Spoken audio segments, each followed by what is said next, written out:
Alrighty, so today we are standing in front of my opener collection, but I do have a new opener to show you today. So, we're not going to be looking at any of these openers today. We're not looking at the signature, which is still set up. So, as many of you guys know, yesterday was Christmas. I hope you guys had a great Christmas. And I did get an opener yesterday, and it is quite a cool opener, unlike anything that's in my collection. So, if we walk over to the button here, this is the button I have set up. It's just a Chamberlain 41A, and this is it. There's no sensors set up on this opener, so this opener is pre-1993.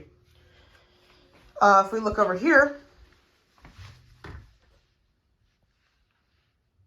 what is this? So, by now you guys know what opener I have. This is the original owner's manual to this. So, this is a Chamberlain Electrolift Executive. This is quite a cool opener. This thing was pretty common in the 70s. So, very glad to have one of these. I wanted an opener that was pretty old. The oldest opener I have before this was the Sears over there, which is from 95, which is pretty old for an opener, but I wanted something that was at least pre-sensors old. So, this thing obviously doesn't require sensors. There's just two terminals on the back there for the wall button. I guess it doesn't really matter which one you hook up. It worked just fine the way I did it. So, you have a reset button down there. I guess there's somewhere on here to hook up a radio receiver, and then there's all the info. This is the model G5446.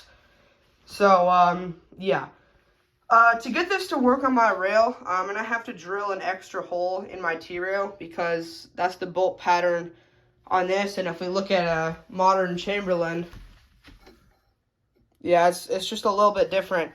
So I'm going to have to drill an extra hole for this bolt right here. So, this does use the regular Chamberlain bolts, though. So after I drill that, everything else should work perfectly fine. This obviously does have the spring-loaded force. This one, it moves around when it hits something, and it'll stop. There's the dial for it there on each side. The date on this is June 29th, 1979. So, this is by far the oldest opener I have, being made in 1979. So, this thing is really cool. I don't have the light lens for it, unfortunately, and I also don't have the receiver with remotes for it, unfortunately, but whatever. The only thing I had to do to this when I got it is I had to bend the little tabs on the thermal light delay because the lights wouldn't shut off. When I first got it, the two contacts were stuck together, and the lights would just never turn off. They would stay on forever. But, so I got that fixed. Thanks to the Brazilian hot dog for, telling me what to do, how to fix that. Other than that, this thing works great. It kind of was smoking a little bit the first time I ran it, but I found out after the fact that that's normal for these old units when they sit for a long time.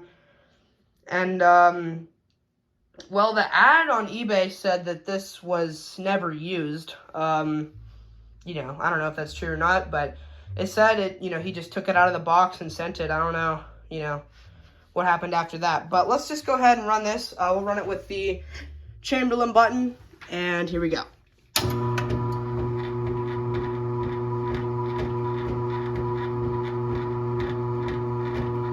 See, light kicks on there. So obviously the thermal light delay is working perfectly fine now. So that's really nice. So I guess we'll go ahead and run this back down.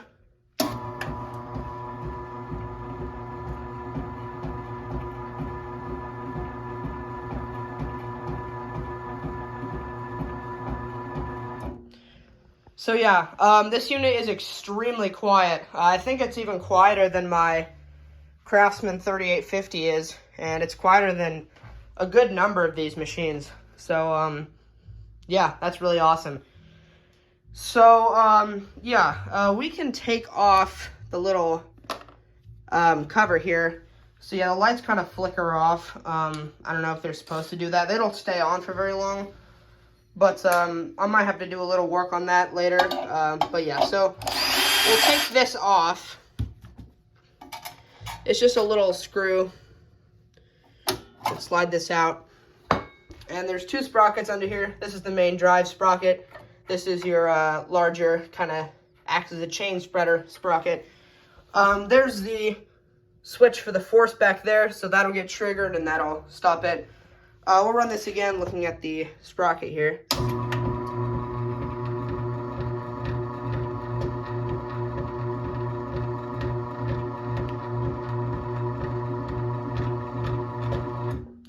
So yeah, this is a V-belt drive, so the motor sits about right here.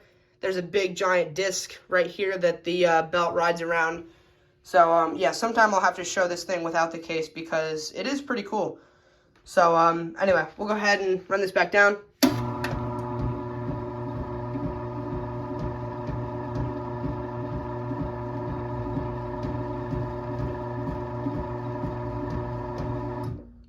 So yeah, like I said, as soon as I get that hole in my T-rail drilled, I should be able to put this on the rail. I'm pretty sure that this spins the same way as a modern Chamberlain. I don't know why it wouldn't, because, well, in the manual here, if we look at the trolley assembly here, oops, you'll see it's on the same side as, you know, modern trolley.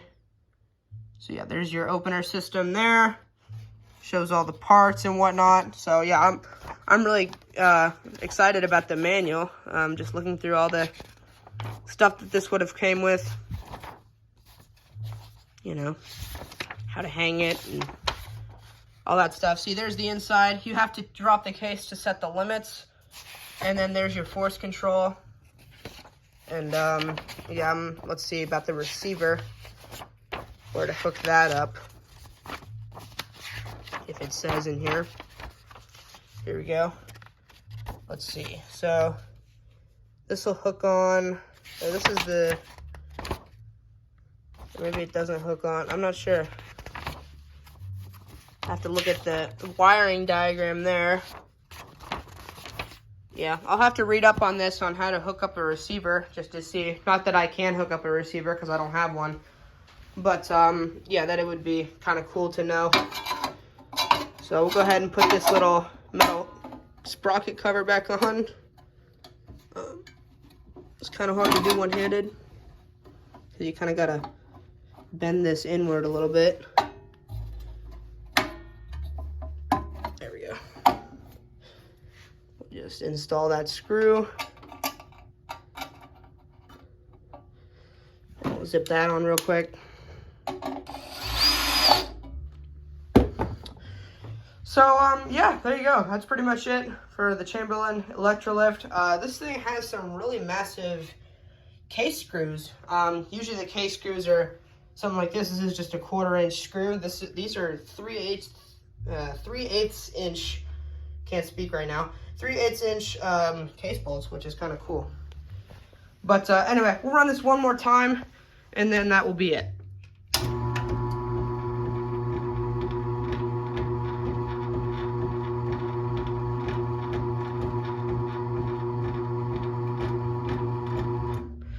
Alright, run this down and then that'll be it. And this thing also does have instant reverse. On both up and down. If it's going up, it'll instantly reverse to down. So that's kind of cool as well. And on the force, it has instant reverse too. On up and down. Alright, we'll go ahead and run this down.